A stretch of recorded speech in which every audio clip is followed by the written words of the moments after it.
When you speak about freedom, most people think it's, I want to be free to. I want to be free to do whatever I want. I want to be free to travel all over the world. I want to be free to, I don't know, whatever. And that's not the true meaning of freedom. That's just license. And some of the worst people you know are free to do all the stupidities that they kind of their little hearts desire. But in the course, we make the following proposition. We say freedom from. So it hangs on a preposition.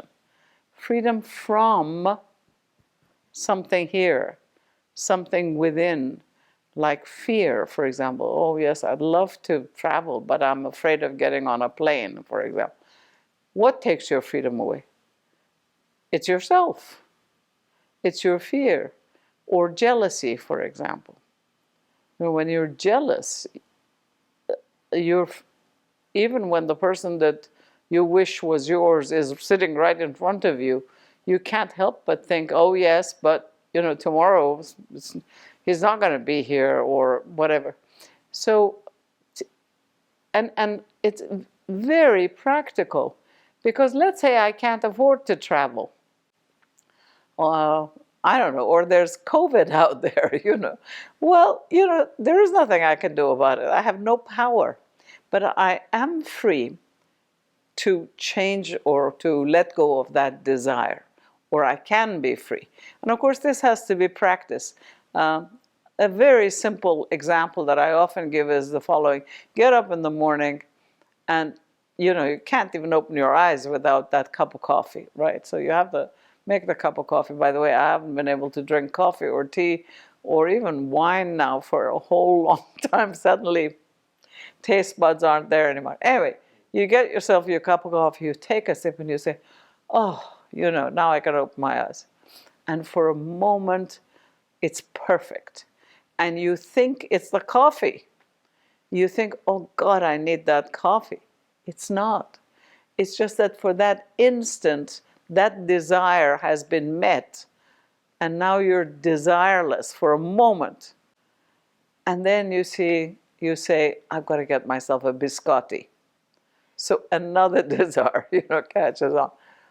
And so we are led by the nose because of our desires. Now, if we can reduce the number of desires in our life, and again, it's a question of semantics, it's a question of words.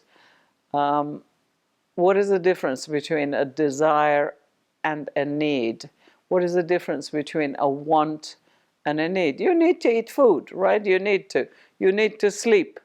But you don't have to have filet mignon every day or lobster, right? That would be a desire or a want. I want. And of course, the ego immediately says, what do you mean? You know, I deserve to have whatever it is that I want. You know, I'm entitled. And it's such a small way of looking at things. You know, the whole of philosophy, the philosophy of the school, is the journey from knowing yourself only as an individual, a separate, limited individual with a particular personality and a set of characteristics that you think there's nothing you can do about them, to coming to know your universal nature. That's freedom. Once you come, you know, I'm happy you're here.